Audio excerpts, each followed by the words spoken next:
그 성경에 대한 접근 방식이 다양합니다.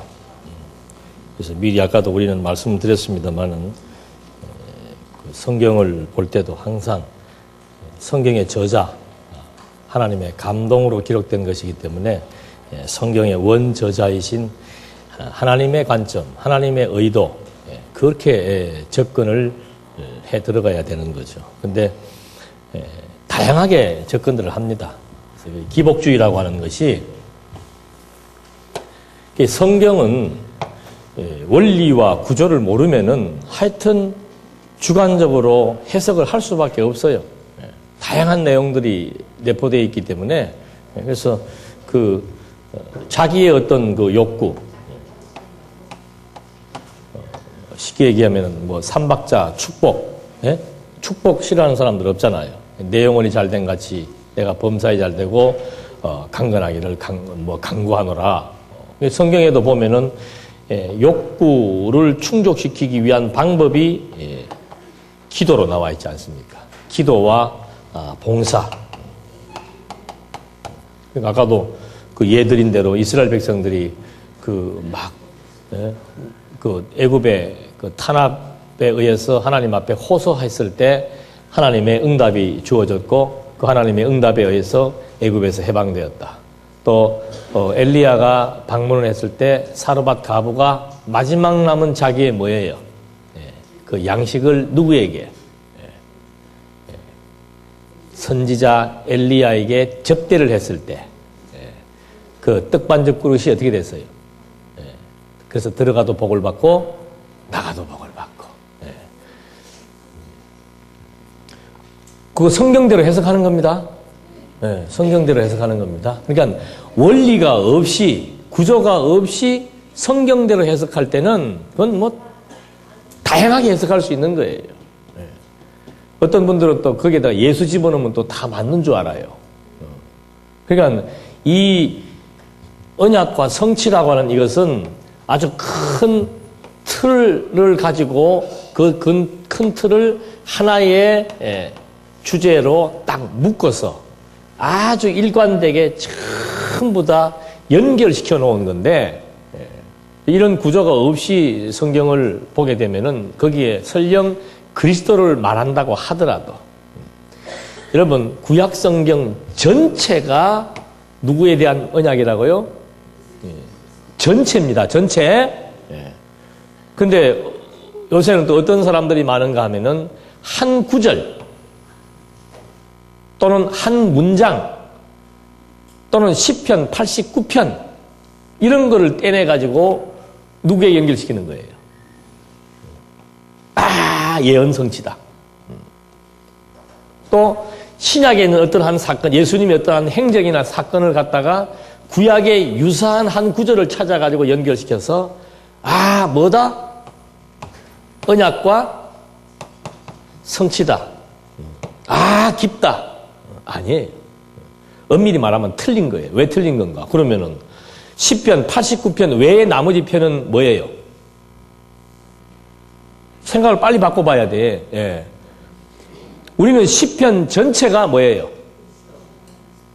구약 성경 전체가 뭐예요? 그런데 어느 한 문장, 어느 한 사건을 갖고 여기다가 연결시켜서 여러분, 구약이 이렇게 메시아를 언약하고 있습니다. 그 말은 부분적인 얘기예요. 전체예요, 전체. 전체가 메시아 언약입니다. 그러니까 직접적으로 메시아를 예언하고 묘사하지 않더라도 그 내용은 메시아 언약인 거예요. 이것이 한 권에 의해서 나타날 수도 있고, 역사서 전체를 통해서 나타날 수도 있고, 한 문장을 통해서도 나타날 수 있는 거예요. 그래서 이 전체 속에서 항상 이렇게 부분을 연결해서 이해를 해야지, 그걸 도외시하고, 언약과 성취라고 하는 개론적 구조를 도외시한 상태에서 성경에 나타나 있는 어느 한 문장을 가지고 해석하기 시작을 한다면은, 엘리사도 보십시오. 자세히 몰라도 앞뒤 맥락이 다 있을 거예요. 성경은 전부 맥락적입니다. 어떤 한 사건이 있으면 그 사건 앞에 하나님께서 하신 약속이 있고, 그 약속의 증거로서 이 사건이 드러나 있고, 이 사건이 드러남으로써 하나님은 언약대로 이루시는 여호와이심을 우리에게 알게 하는 것으로 아주 구조화되어 있고 체계화되어 있습니다. 그거를 우리가 소홀히 여겨버리면은 이제 이런 식으로 빠져나갈 수 있는 요지가 아주 다분하게 되는 거죠. 성경 가지고도 보는 관점들. 그 다음에 이제 고정관념이 있습니다. 도덕적 고정관념. 하나님은 어떤 분이시다? 선하신 분이시다. 근데 이 세상에는 뭐가 난무합니까? 악이 난무한다. 그 유명한 신학자가 그 고민을 해놨더라니까요. 참 풀어지지 않는 문제가 하나 있다. 뭔가? 도대체 하나님은 선하신 분인데 왜 이 세상에는 악이 이렇게 난무하는가? 하나님이 살아계신다면 악인들을 어떻게 했으면 좋겠어요? 한 방에 우리 눈앞에 보내버리면 막 통쾌, 상쾌, 유쾌할 텐데 어떻게 보면 막 예수도 안 믿고 더 악질적인 사람들이 잘 먹고 잘 살고 좀 신앙생활 잘하고 열심히 하려고 마음만 먹는 순간에 어려움은 더 오고 그 풀어지지 않는 숙제지요. 그리고 하나님이 살아계신다면 왜 요업에게 그런 고난을 주시는가? 고통의 문제와 악의 문제. 이거는 우리 기독교인들이 풀어야 할 숙제다라고 철학자들도 신학자들도 이구동성으로 말하고 있는 거예요. 그게 고정관념입니다. 윤리적, 도덕적 고정관념. 안 바뀌죠. 그런 눈으로 성경을 보니까 성경을 보면 화가 나는 거죠. 비도덕적이고 비윤리적이고 비합리적이고 성경은 하나님의 감동으로 주어진 책이 아니다 라고 결론을 내릴 수밖에 없도록. 그 다음에 이제 관심사입니다. 관심사. 관심이 성경을 볼 때 어디에 관심을 갖고 성경을 보는가. 아까처럼 해방신학이나 민중신학자들처럼 사회의 저변에 어렵고 힘들고 소외된 그들을 위해서 그들을 어떻게 할 것인가라고 하는 관점으로 성경을 보는가. 아니면 인간의 구원에 관심을 갖고 성경을 보는가. 아니면 성경을 볼 때 도대체 하나님은 어떤 분이신가 라고 하는데 관심을 갖고 성경을 보는가. 그런데 이 교회라고 하는 데는 동기가 야, 나 교회 나가서 하나님에 대해서 좀 알아야 되겠다라고 왔던 사람들을 어떻게 만드는 데가 교회예요. 좌절시키는 데가 교회라. 하나님에 대해서 관심을 갖고 왔는데 하나님에 대한 얘기는 없고 무슨 얘기만 있어요? 봉사해라, 충성해라, 복받아라, 벌받아라. 그 다음에 이제 뭐 여러 가지 뭐 있겠습니다만은 또 하나의 관심은 어떻게 살아야 하는가. 성경책 피면서 어떻게 도대체 살아야 이게 바른 삶일까. 이런 거는 우리가 쉽게 넘어갈 수 있어요. 여러분들 서신서 보면은 전부 뭐예요? 이렇게 살아라, 저렇게 살아라. 오리를 가자면은 심리를 가지고, 옷도 속옷까지 다 벗어주고, 이웃을 내 몸처럼 사랑해라. 하나님의 대강령은 간단한 것이다. 위로는 하나님 사랑하고, 아래로는 이웃을 사랑해라. 하나님은 보입니까? 안 보입니까? 안 보인다. 하나님을 사랑한다는 것은 누구를 사랑하는 거예요? 이웃을 사랑하는 것이다. 굉장히 피부로 와닿잖아요. 이 말씀 운동은 뭐 이렇게 살아라 저렇게 살아라도 없고 나사가 풀려도 조여주지도 안 하고 어려움을 겪어도 위로도 없고 10년 20년 지날수록 영혼이 어떻게 되겠어요? 말라? 비틀어지겠죠? 성경이 이렇게 인간을 위한 책이라면 이게 맞아요. 성경이 인간을 위한 책이라면. 성경은 다시 한번 말합니다만은 인간을 위한 책이 아니에요. 말 그대로 하나님의. 그러니까 성경에도 뭐가 나와요? 무엇을 위해서 당신이 일한다고 그럽니까? 내 무엇을 위하여? 나는 내 이름을 위해서 일한다. 내 이름을 위하여 너를 의의 길로 인도한다. 내 이름을 위하여 내 백성을 애굽에서 해방시켰다. 그러니까 고통받는 자기 백성들의 아픔이 지금 중요한 게 아니에요. 우리는 고통받는 내 아픔에 관심을 갖지만 하나님은 당신의 이름을 드러내기 위해서 창조했고 언약했고 섭리했고 그리스도를 보내신 거예요.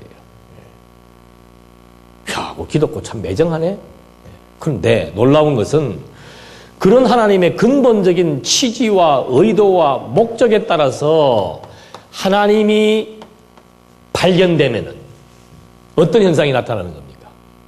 모든 것으로부터 자유함을 얻게 되고 힘을 얻게 되고 용기가 생기고 즐거움이 생기고 기쁨이 생기고 그게 발견하게 된 결과로 주어지는 것이죠.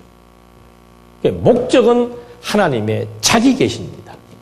그 계시를 깨닫고 하나님의 은혜와 영광과 존재와 속성 등을 발견하게 되니까 너무너무 뭐한 거예요? 행복해지는 거예요. 근데 이거는 벌써 접근이 다르잖아요. 접근이. 그래서 하나님 알면은 그냥 모든 것이 다 만사가 뭐해진다고요? 그래서 만사 형통이 나오는 겁니다. 하나님 알면은 만사가 형통해지는 거예요.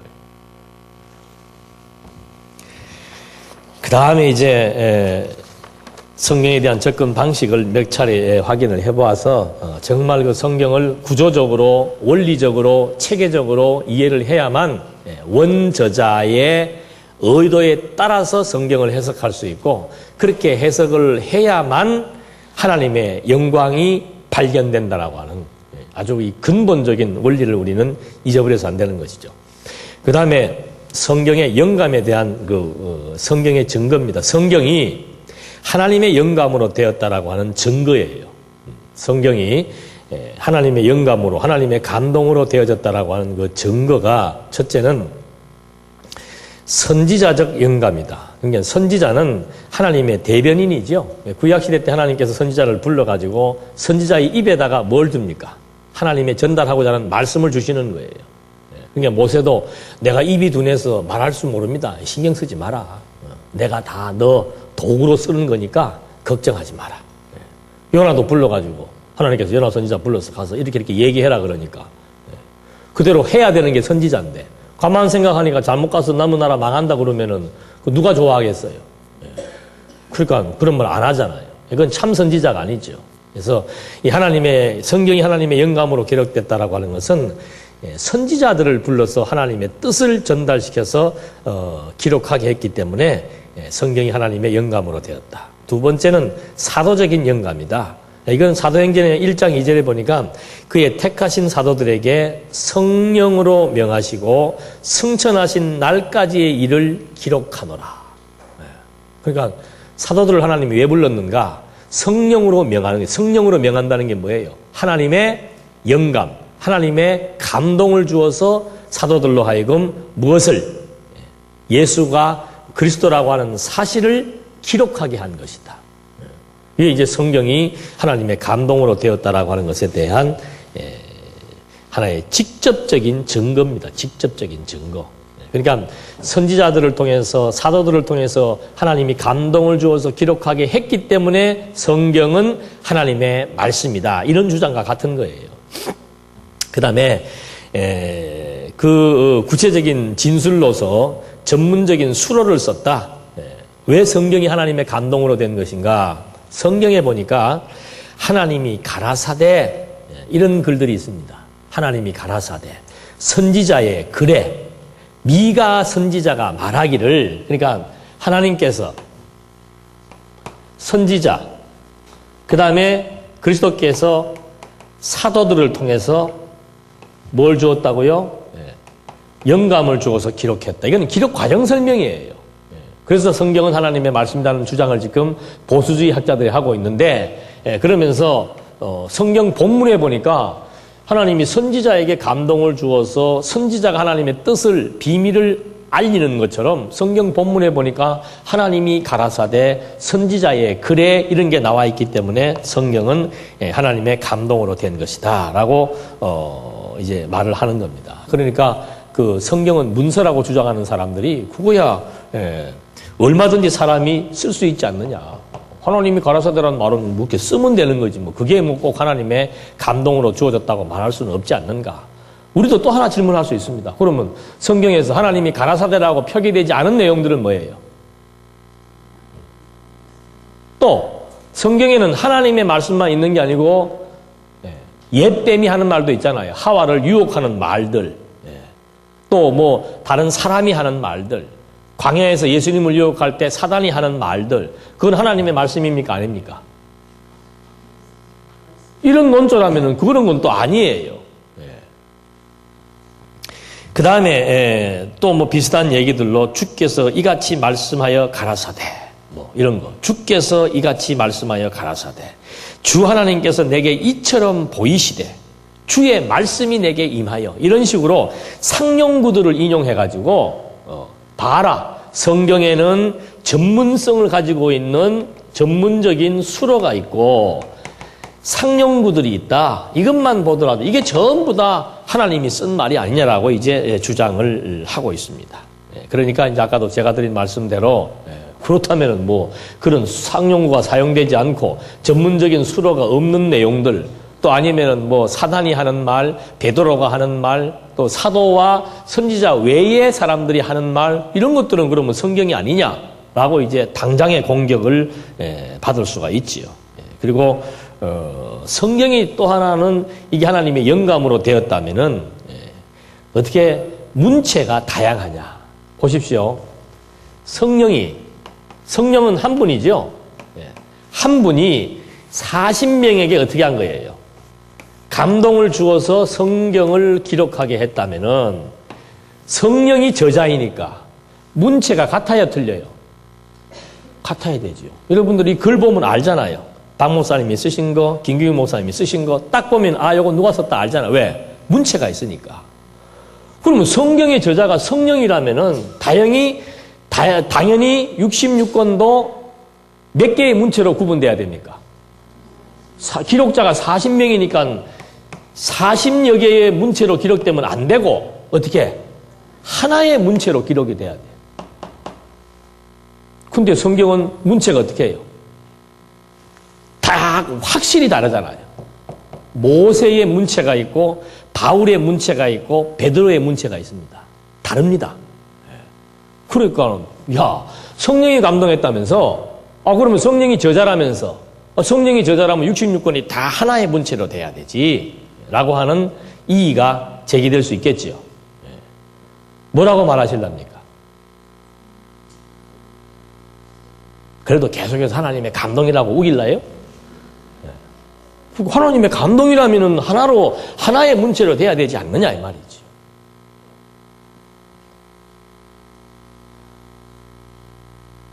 첫 시간에 제가 말씀드렸잖아요. 첫 시간에. 그렸잖아요. 안 보이죠? 이렇게 그렸잖아요. 동그라미 3개 그렸잖아요. 기자들의 뭐를? 정신과 이성과 사고의 기능들을 하나님이 뭐 한 거예요? 활용하신 거예요. 그러니까 문체는 다양하더라도 무엇은? 내용이 하나의 체계, 하나의 주제, 하나의 목적, 하나의 의미로 되어 있다는 거. 자, 여러분 이게 이제 이렇게 쉽게 얘기하니까 당연하게 지금 생각하실 수가 있는데 우리 지금 박원기 강사님은 지금 신학교 다니잖아요. 한번 직접 물어봐요. 신학교에서 어떻게들 얘기하는지. 학자들이 17세기 이성 계몽주의로부터 시작해서 이제 18세기, 19세기 넘어오면서부터 계속해서 학자들의 관심은 성경이에요. 이게 보니까 뭐 앞뒤가 안 맞고 문체도 다양하고 주제도 다양하고 장르도 또 다양하고 이거 뭐 어떻게 이걸 도대체 하나로 조합을 해볼 것인가. 이걸 어떻게 배열을 해야 일관되게 배열을 할 수 있겠는가. 더군다나 신약에 오니까는 막, 예? 똑같은 내용 하나 가지고 4명이서 그걸 반복해서 기록을 해놓지를 않나. 예. 너무도 복잡스럽다는 얘기지. 근데 우리는 말할 수 있잖아요. 하나라고 말할 수 있잖아요. 그래야 그게 진리예요. 한 분 성령의 감동으로 기록되었기 때문에 성경은 진리이다. 진리라고 하는 것은 아무리 방대한 내용이라도 중심 주제가 하나여야 된다. 기록 목적이 하나여야 된다. 그리고 체계가 배열이 일관된 논리적 통일성을 구사해야 된다. 그걸 지금 우리가 다 이 개론 통해서, 성경 개론을 통해서 아주 쉽게 일목요연하게 한눈에 조망할 수 있도록 확증하고 확인한 거 아니에요. 그러니까 여러분, 우리가 말하는 그 언약 성취사라고 하는 이 핵심은 여기에 있는 겁니다. 다른 어떤 신학자들도 하고 싶어도 이 책 본다고 금방 되는 것도 아니에요. 주제 따라하고 목적 따라하고 골격 따라라고 한다고 해서 내용까지 그렇게 구사할 수 있지 않단 말입니다. 내용까지 구사 제대로 하려면은 아무리 머리 좋은 사람이라도 10년 이상은 걸려요. 이거는 모방한다고 되는 게 아니에요. 책 아무리 다 공개해도 그 책 가지고 그렇게 따라 할 수가 없습니다. 확실한 진리예요. 확실한 진리. 빈틈없는 진리고. 보충 안 해줘도 돼요. 배려해준다고 자꾸 보충하려고 그러는데 보충 안 해줘도 돼. 충분합니다. 성경에 입각한 개론적 구조와 원리에 의해서 하나의 주제와 목적과 내용의 일관된 논리 체계를 확보할 수 있다는 거 이상도 이하도 없어요. 물론 중간중간에 문장이나 장절이나 이런 것들을 수정하고 보충하고 보완할 수는 있습니다만은 이 큰 원리와 틀, 이거는 바꾸고 싶어도 바꿀 수가 없게 되어 있는 거예요. 그래서 이 성경의 영감에 대한 증거를 아까도 말씀드린 대로 뭐 선지자가 기록했다, 뭐 사도가 기록했다, 예수께서 말씀하셨다, 하나님이 가라사대 이런 방식으로 성경의 신빙성을 입증하려고 그러면은 그건 뭐 계속해서 도전받을 수밖에 없는 겁니다. 그래서 우리 이 성경신학, 언약 성취사적 성경신학이라고 하는 것은 그런 맥락 속에서 너무너무 중요한 의의가 있고, 그렇기 때문에 우리가 공부하는 것이고, 그렇기 때문에 우리가 선교하는 것이고, 그렇기 때문에 우리가 연보하고 봉사하는 이유도 바로 이 진리의 가치 때문에 그런 것이라는 것을 이제 우리 신학원 생들은 뭐 아주 확실하게 판단하고 이해하고 확증해야 되겠죠. 그 다음에 이제 그 영감의 성격과 범위가 나옵니다. 여기에서 이제 아까 말씀드린 대로 성경이 한 성령에 의해서 기록됐다면은 하나의 문체로만 구사되어야 되지 않겠는가라고 하는 주장들이 이제 영감의 성격과 범위를 정확히 이해하지 못하는 것에 따라서 그런 결과가 나타나게 됩니다. 첫째, 영감의 성격을 보게 되면은 영감의 성격은 기계적, 동력적, 유기적이라고 하는 말이 나옵니다. 기계적이라고 하는 말은 뭔가 하면은 기자들의 속성을 무시하고 기계적으로 사용하는 겁니다. 그러니까 이건 쉽게 얘기하면은 받아쓰기 하는 거예요. 받아쓰기 하면 똑같죠. 받아쓰기 하면은. 하나님께서 기자들, 시대마다 기자들에게 하나님이 다 불러주어 가지고 받아쓰기 했다 그러면은 하나의 문체가 될 수 있겠지요. 그걸 이제 기계적 영감설이다 그럽니다. 기계적인 영감설. 이 말은 무엇을 몰라서 그런가? 인간에게 자유의지가 없다라고 하니까 인간이 로봇이냐라고 질문하는 것과 똑같은 형식이에요. 자유의지가 없다. 자유의지가 없으면 하나님께서 그러면 다 하시네? 그럼 인간은 뭐예요? 로봇이네? 그 질문하고 똑같은 거란 말입니다. 아까 그 동그라미 3개 기억하십시오. 하나님이 모든 것을 주관하시는데 인간에게 자유의지가 없지요. 자유의지가 없는데 어떻게 하나님께서 인간의 자유의지가 없는데 하나님이 인간을 어떤 경로와 통로와 과정을 통해서 섭리하시는가? 그렇기 때문에 인간은 자유의지가 없어도 로봇가 아니고 인격적인 존재이다라고 말할 수 있는 거예요. 그 인격이라고 하는 것은 뭐예요? 지성과 감성과 의지라고 그랬지요. 그러니까 정신과 이성이 만나면 뭐가 생겨요? 의지가 생기죠. 정신과 이성이 만나면. 이성과 사고가 만나면 뭐가 생겨요? 지성이 생기죠. 사고와 감성이 만나면은 사고와 마음이 만나면은 뭐가 생겨요? 감성이 생기죠. 요게 인격 아니에요, 인격. 그러니까 하나님께서는 인간을 로봇처럼 뭐 어떤 깨닫고 느끼고 결단하고 이렇게 통로 없이 사용하시는 게 아니고 하나님은 반드시 깨달음을 줍니다. 좋은 깨달음을 주시기도 하고 어떻게 해요? 나쁜 어둠에 집어넣어서 나쁜 깨달음을 주시기도 하고 성령의 소욕을 발동시켜서 선한 깨달음을 주시기도 하고 육체의 소욕을 발동시켜서 악한 깨달음을 주시기도 하고 그 깨달음에 의해서 마음이 어떻게 되는 거예요? 동하는 거예요. 그러니까 인간에게는 자유의지가 없기 때문에 내 마음을 어떻게 해요? 나도 모르고 내 마음을 나도 주체할 수가 없고 내 마음을 내가 어떻게 할 수 없는 거예요. 그렇다고 해서 그냥 내 마음이 뭐 아무렇게나 조정되지도 않고 마음의 느낌이나 감정 없이 어떤 일이 결정되는 것도 없습니다. 그래서 로봇가 아니라는 말을 지금 드리는 거예요. 그래서 이 영감이라고 하는 것도 기계적으로 절대 기계적으로 주어지는 거 아니다.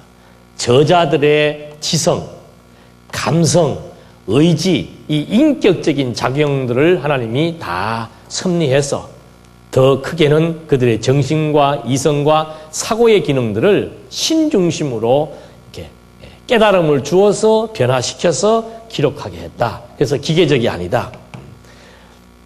그러니까 기계적이 아니기 때문에 문체상에 뭐가 있다? 특성이 있다는 얘기예요. 두 번째는 동력적이다. 동력적이라고 하는 말은 하나님께서 인간이 가지고 있는 어떤 그 합리적이고 도덕적이고 이런 종교적인 생활 이런 쪽에다가 이제 관심을 두어서 인간이 가지고 있는 도덕성, 윤리성 이런 거를 자극해서 성경을 기록하게 했다. 그러니까 그렇게 성경을 기록하게 했다라고 보니까 성경을 전부 어떻게 보는 거예요? 윤리, 도덕적 교훈으로 볼 수밖에 없는 거예요. 그 다음에 나오는 것이 유기적이다. 유기적이라는 말이 이제 이 말과 똑같은 겁니다. 하나님께서 기록자들에게 유기적으로 감동했다는 말은 그들의 지정의를 통해서 정신과 이성과 사고의 기능을 신중심으로 이렇게 전환시켜 나가시면서 하나님이 섭리해 주셨다는 것이죠.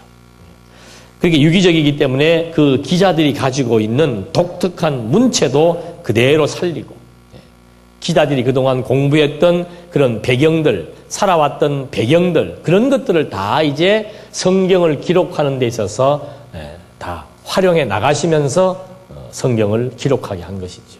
그러니까 그 뭐 바울 같은 경우 막 그 직설법을 쓰고 또 율법에 바울은 도통했잖아요. 율법 학자잖아요. 그러니까 바울이 율법에 대한 도통을 했기 때문에 그 율법에 대한 내용들을 아주 로마서나 이런 데서 자세하게 진술할 수 있는 겁니다.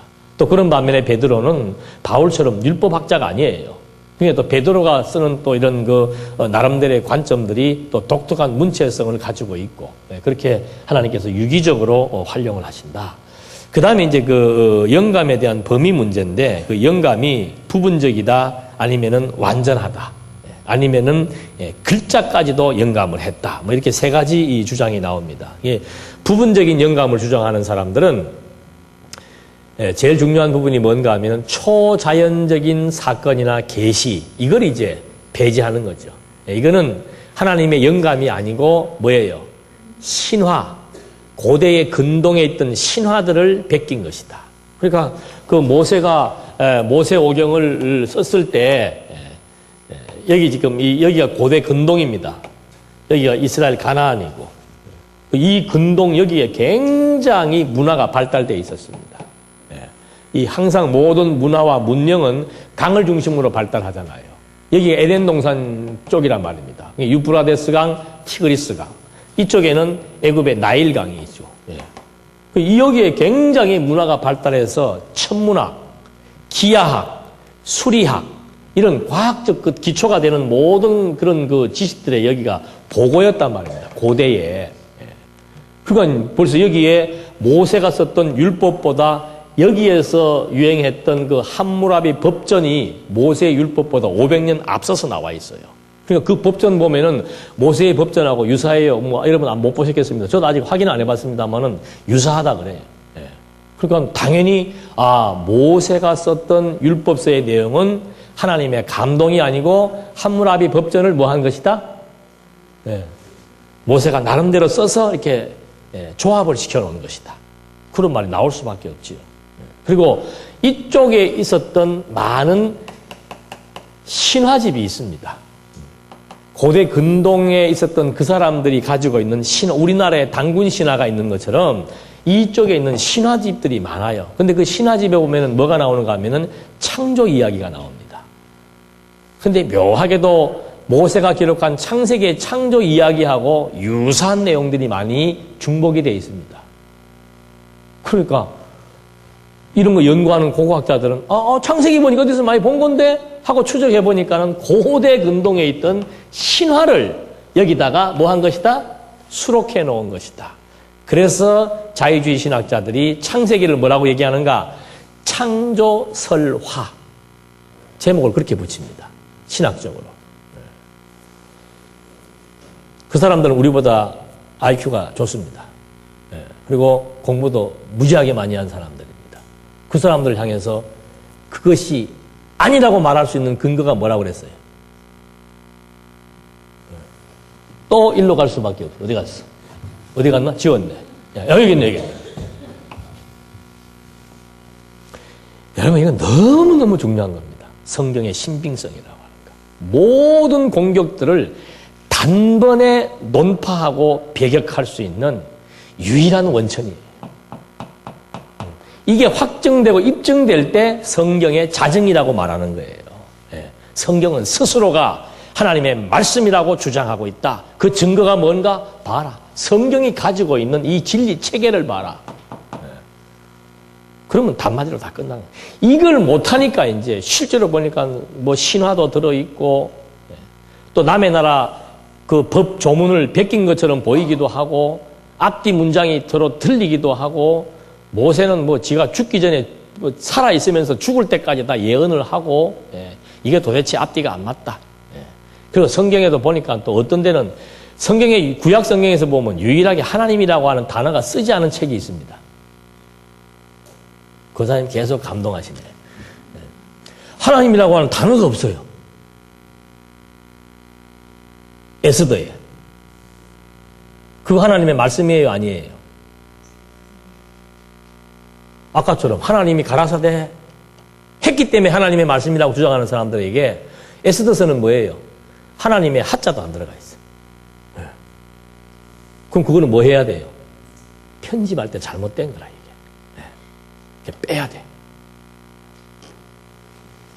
그러니까, 여러분들 그거 막 신학자들이 머리 아프게 막 고민하고 막 질문하고 공격하는 내용들, 그거 왜 없냐라고 물으면은 또, 내가 그 하나님이 가라사대 했던 사람들이 여기 하나님이 없네 그러면 이제 또 궁색하잖아요.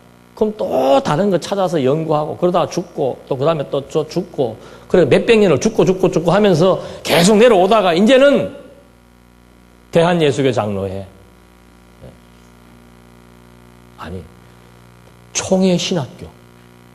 그 신학교에서 이제는 성경관에 대한 싸움을 하다가 너무 지쳐가지고 다 손들었어요. 보수주의의 보루라고 하는 사당동 총신대학교. 중간 노선을 걷고 있는 강나루 장신대학교. 한신대학은 그건 뭐 제껴놓고라도. 그 외에 굵직굵직한 뭐 감신대학교 이런 데서 성경은 하나님의 말씀이다라고 하는 명제를 던지면서 강의하는 교수가 있겠어요, 없겠어요? 끝났어요, 이제. 왜? 아니, 뭐 도전이 한두 가지라야지. 그동안 막 이거 붙들고 앉아갖고 막 그래도 성경은 하나님의 말씀이다. 왜 성경에 하나님이 말씀하여 가라사대가 있지 않느냐라고 붙들어 왔다가 이제는 막 도저히 한계에 부딪힌 거죠. 그래서 유명한 신학자 김세윤 교수도 그의 쓴 책에서 내가 직접 봤어요. 예수께서 광야에서 뭐 받으시는 거예요?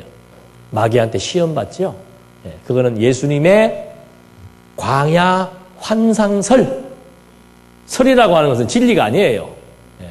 그러니까 예수님께서 광야에서 뭐 봤다는 얘기예요? 환상을 본 거예요. 그것도 사실이 아니고 뭐예요? 설이에요, 설. 그 신약의 대가입니다. 그런 분이 지금 그분의 책에서 그런 얘기를 서스럼없이 하는 거죠.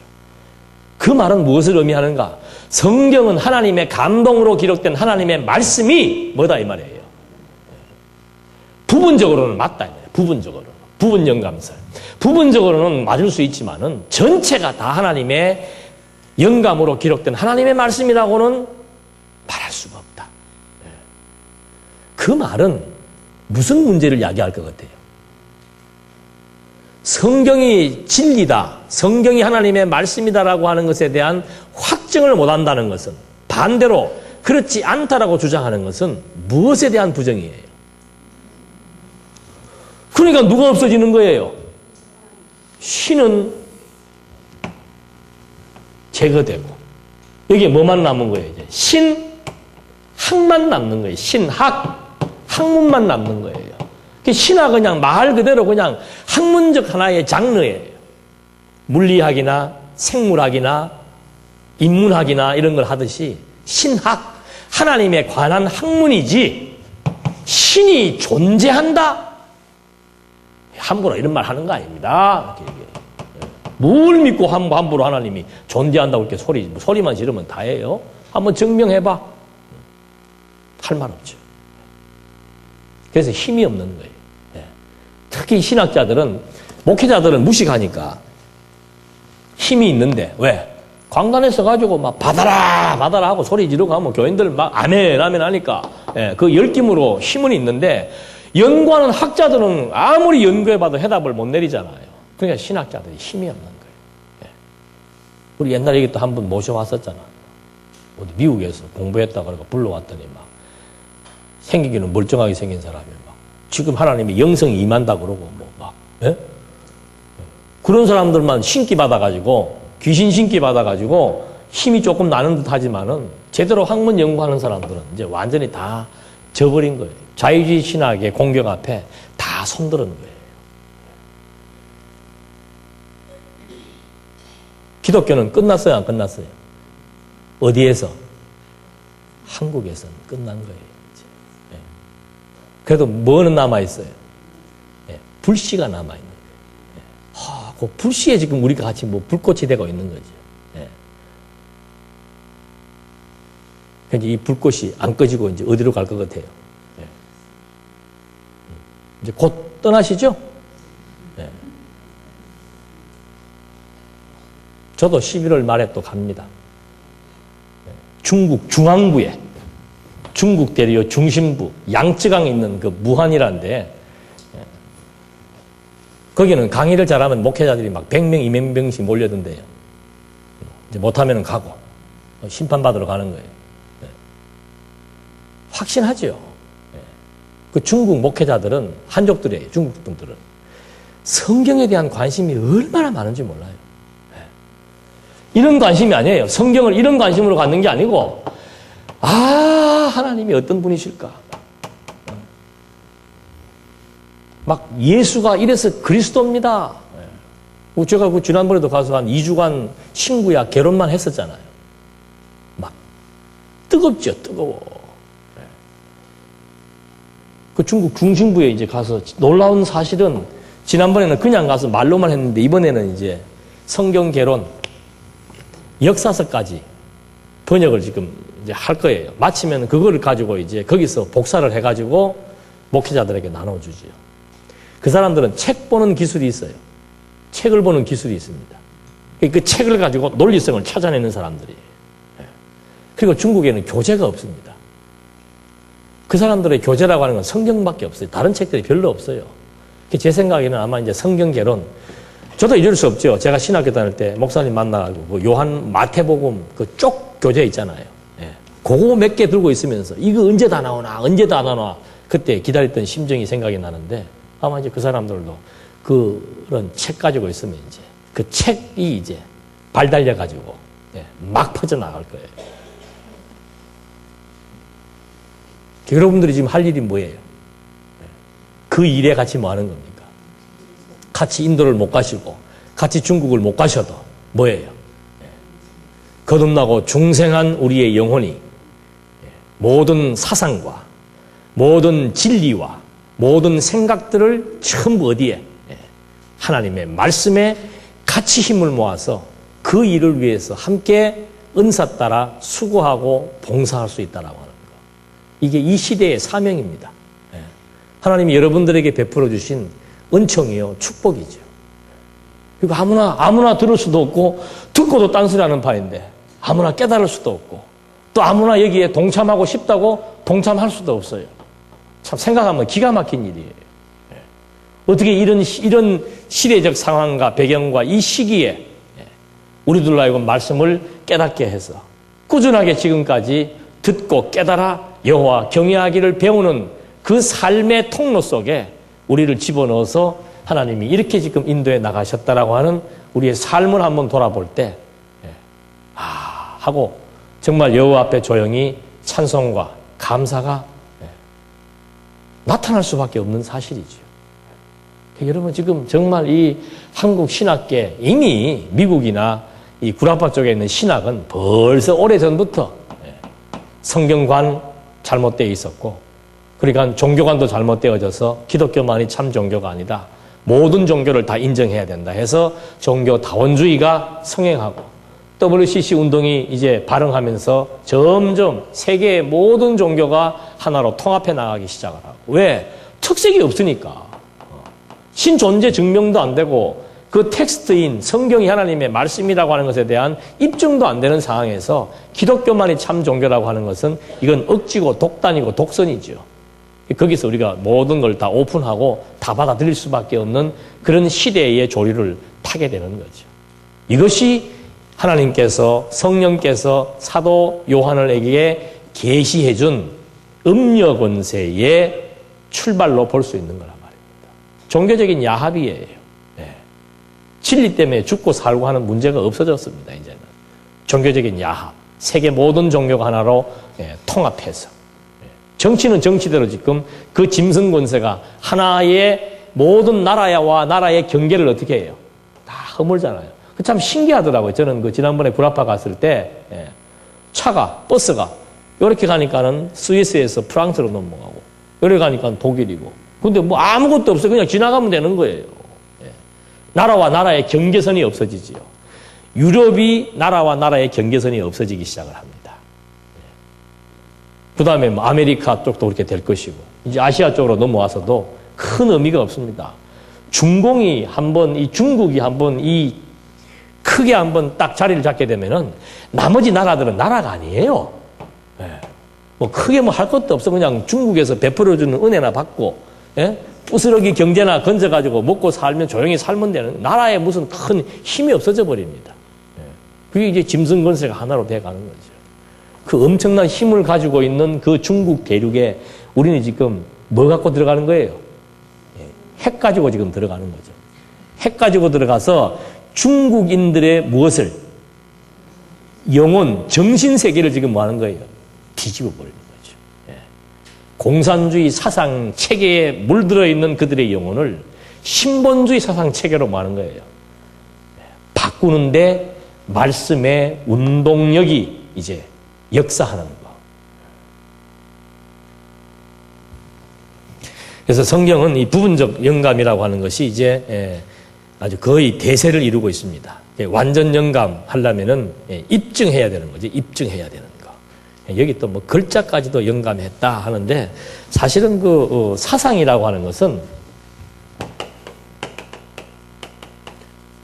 뜻인데 이 뜻은 언어를 통해서 표현되는 거예요.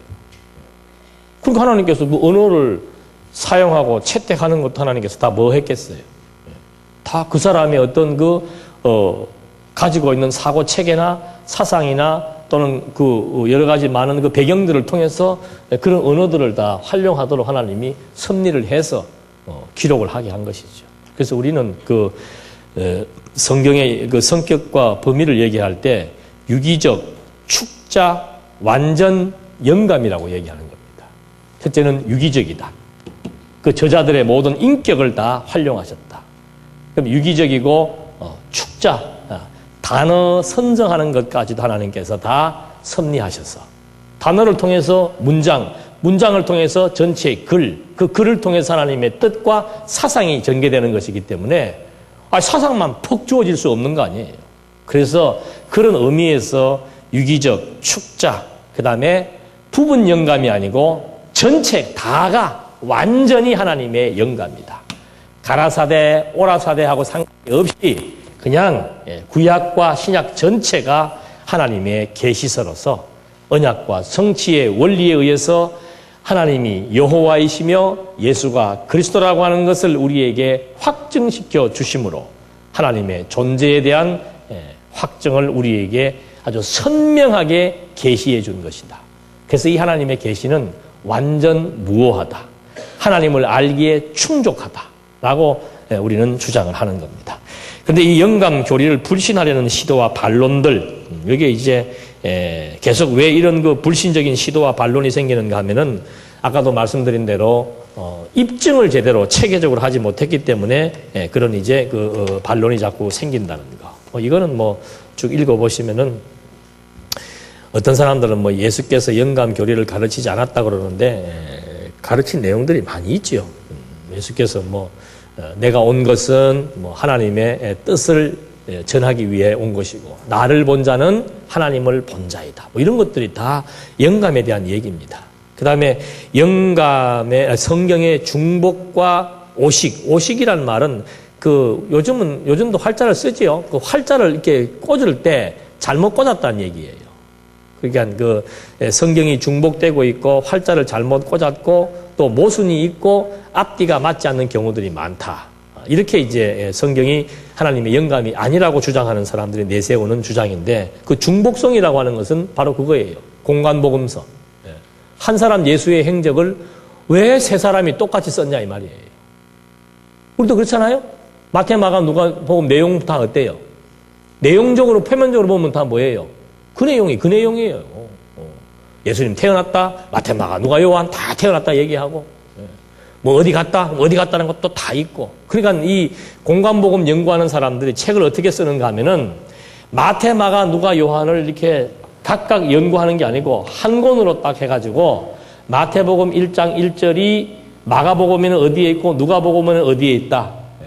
그 다음에 오병이어의 사건이 마태복음에는 몇 장 몇 절에 있고 마가복음에는 몇 장 몇 절에 있고 누가복음은 몇 장 몇 절에 있다. 어떤 사건은 네 군데 다 공통되어 있고 어떤 사건은 두 군데만 있고 어떤 사건은 세 군데만 있다. 이게 사복음서 연구하는 방식이에요. 그리고 사복음서 연구하면 어디만 복잡해져요? 안 하는 게 나아. 뭐 어떻게 하겠다는 거예요? 이게 자꾸 이게 막 분해해가지고 막 이렇게 자꾸 펼쳐놔가지고. 그래서 저자가 자기 책 말하기는 뭐 하지만 제가 처음에 그 통과된 논문이 사복음서의 뭐예요? 그 제목은 우리가 알아줘야 되는 거 아니에요? 내용은 안 보셨더라도. 하도 찢어대니까. 공통점이 아니고 통일성이다. 똑같은 예수의 사건을 공통적으로 기록한 공관복음이 아니고 다양성이 분명히 있다. 마태와 마가와 누가와 요한은 그 예수에 대해서 관점이 독특하게 있는데 이 독특한 관점들이 결국은 하나의 중심점을 향해서 다 통일성을 이루고 있다. 이것도 난제라니까, 난제.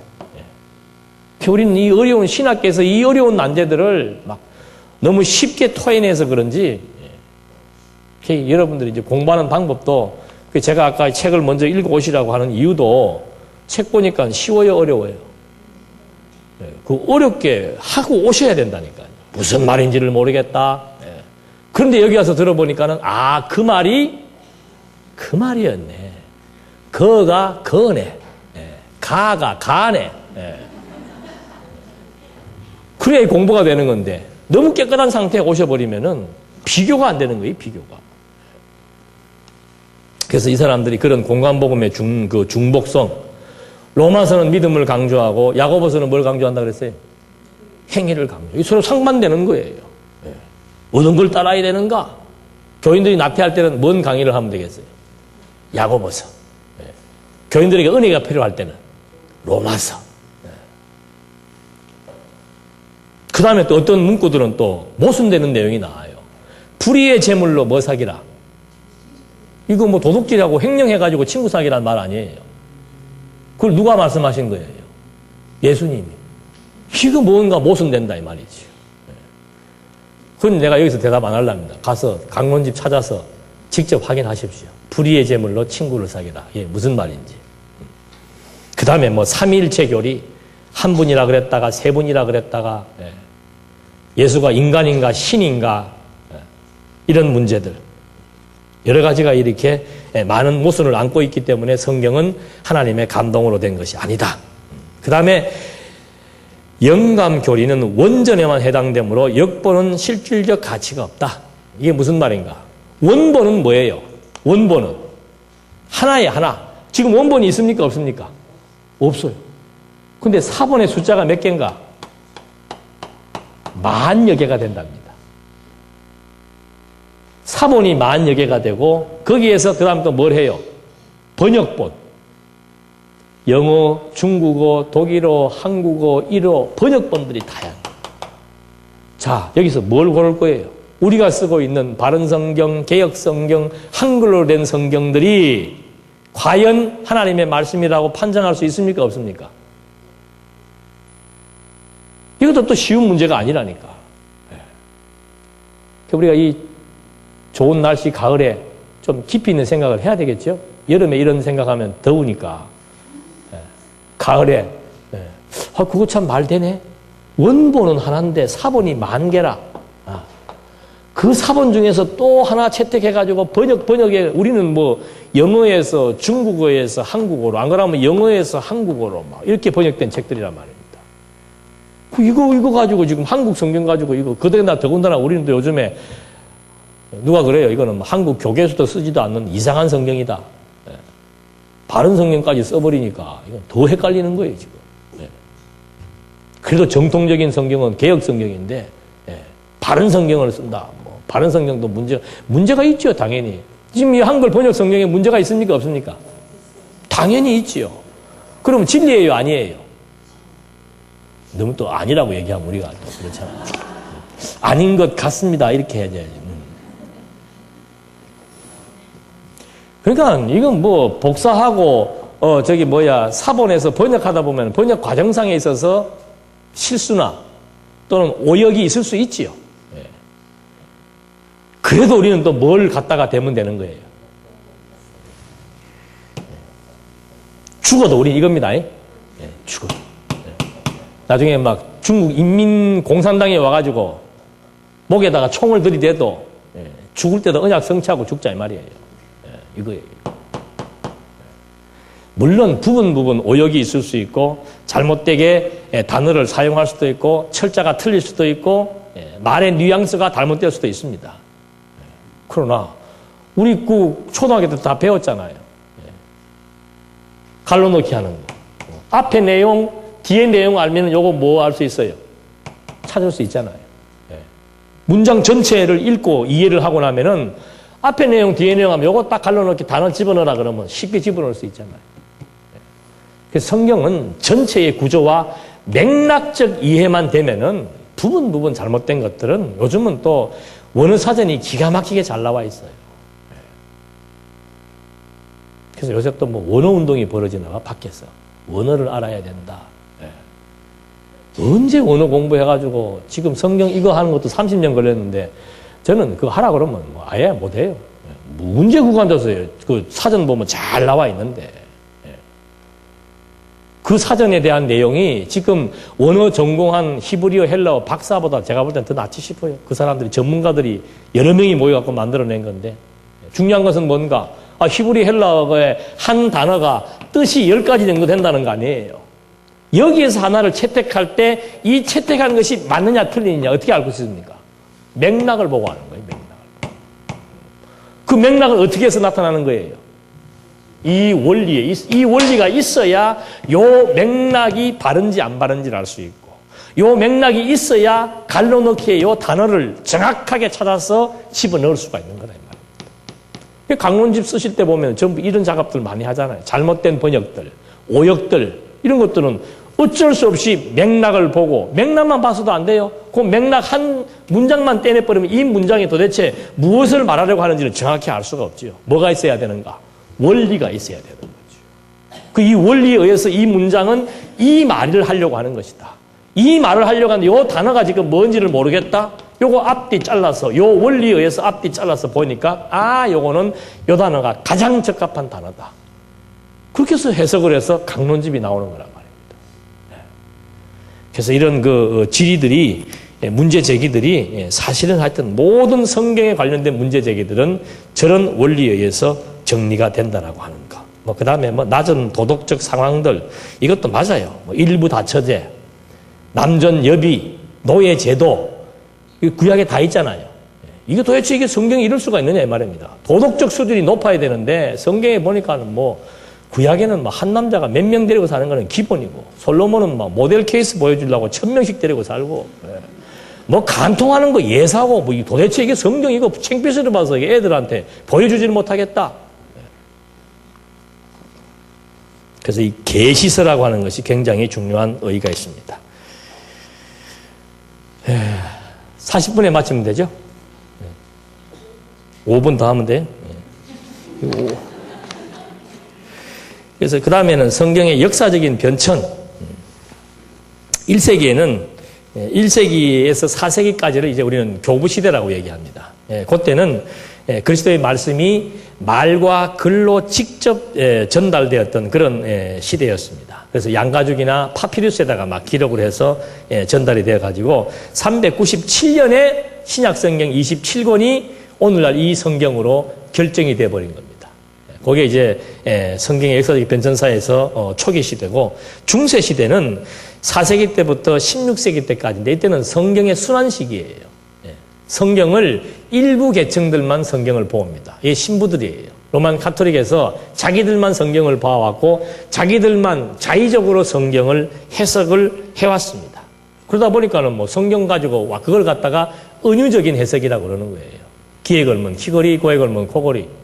지금 교황이 또는 신부가 주지시키기 위한 목적을 갖고 성경을 인용을 해서 그 구절을 근거로 해서 여러분들의 생각과 행동을 유발시켜 나가는 거. 그게 은유적인 해석이죠. 한국 교회도 많이 하잖아요. 열심나게 할 때, 교회 건축할 때, 연고 많이 나오게 할 때 좋은 문구들이 많습니다. 그런 거를 자의적으로 해석을 해서 이제 해나왔던 시대가 중세 시대이기 때문에, 이때는 교황의 권위를 높이기 위해서, 교회의 제도를 아주 그냥 정당화시키기 위해서 성경들을 많이 자의적으로 해석했던 그런 시대였습니다. 그러다가 종교개혁 시대가 와서 이제 성경 번역 운동이 활성화되기 시작했죠. 그러니까 이미 15세기 때 그 활자가 인쇄술이 개발이 되어 가지고 이렇게 많은 책들이 이렇게 이제 만들어지고 있던 그런 시기에 종교개혁이 일어나 가지고 성경이 한 권으로 집대성되기 시작을 했고, 그것이 만들어지니까 이제 번역 운동이 생기기 시작했죠. 루터도 가서 지난번에 보니까는 루터가 그 교황에게 이제 최종적인 그 신문을 받지 않습니까? 한 3,000명 모이는 도시에 그날은 3만 명이 모였답니다. 그러니까 교황과 종교 지도자들과 무수히 많은 사람들이 모여서 루터 가운데 하나 둔 거예요. 너 믿음으로 말미암아 구원에 이른다라고 하는 그런 교리, 그리고 면죄부를 파는 것이 잘못됐다라고 주장했던 거 다 철회해라 라고 이제 3만 명이 보는 데서 지적을 하니까 루터가 그럴 수는 없다. 그래서 교황이 내린 판결이 뭔가, 지금 이 시간 이후부터 누구든지 루터를 보는 사람은 잡아 죽여도 죄가 되지 않는다. 루터가 도망갔죠. 가서 한 1년을 허송세월을 보내다가, 아니 내가 이러고 살아야 되나 하다가 루터에게 주어진 감동이 뭐였는가 하면은 성경을 독일어로 번역하자 해가지고 이제 그때부터 성경이 독일어 점점 이제 번역 운동이 확대되었다는 그런 그 역사적인 내용들이 있는데, 이때 이제 성경 번역, 성경 주해, 그 다음에 성경 원어 출판, 성경 보급, 이것이 이제 아주 그냥 굉장히 활성화되어 가지고 되었던 시기입니다. 그러다가 17세기, 19세기에 와갖고는 성경의 진정성, 성경이 진리인가, 하나님의 감동으로 주어진 것인가, 이거에 대한 도전을 받았던 시기가 이제 17세기로부터 19세기지요. 이때는 인간의 이성이 모든 판단의 잣대가 된 거예요. 진리인가 아닌가를 판단하고 하나님의 말씀인지 아닌지를 판단하는 잣대가 뭔가? 타락한 인간의 이성이에요. 중생한 인간의 이성이 아니고 타락한 인간의 이성이 돼버리니까 그다음부터는 이제 성경이 난도질 당하기 시작을 하고 인간의 이성으로 수납할 수 없는 초자연적 계시들에 대해서는 신화로 처리하고 부정하게 되는 그런 결과를 초래하다가 20세기에 와가지고는 이제는 역사 비평을 수용하자. 성경을 역사적으로 추적을 해보고 고고학적으로 접근을 해보니까 잘못된 부분들이 너무 많다. 성경을 이제 좀 비판적 입장에서 접근을 해서 잘못된 부분을 고치고 지난번도 그거 했다 그러죠. 하나님을 아버지라고만 하지 말고 어머니라고도 하자. 그건 하나의 작은 예입니다. 성경을 이제 아주 그냥 갈기갈기 분해하는 그런 작업들이 20세기에 지금 아주 유행하고 있습니다. 이 성경의 역사적인 변천사가 그런 맥락 속에 흘러오고 있는 이런 이제 입장에서 다음 시간에는 성경의 완전성에 대해서 점검을 해보도록 하겠습니다. 기도하시겠습니다. 살아계셔서 우주와 만물을 창조하시고 모든 것들을 지배하시며 주관하시는 하나님 아버지, 이런 하나님의 존재가 하나님의 특별 계시인 성경을 통해서 또 언약과 성취라고 하는 성경적 원리를 통해서 우리에게 확인된 바 정말 살아계신 하나님에 대한 존재를 확증하게 되었고 그 하나님의 속성이 어떠한 것인 것을 깨닫고 오늘 우리에게 주어진 사명이 무엇인 것을 또 한번 확인해 봅니다. 이 시대에 우리를 존재케 하신 하나님의 특별하신 뜻이 무엇인지를 분별하게 해서 하루하루를 허송세월 보내지 않고 세월을 아끼면서 진리와 함께 끝까지 분투하며 살아갈 수 있도록 인도해 주시옵소서. 예수님의 이름으로 기도드립니다. 아멘.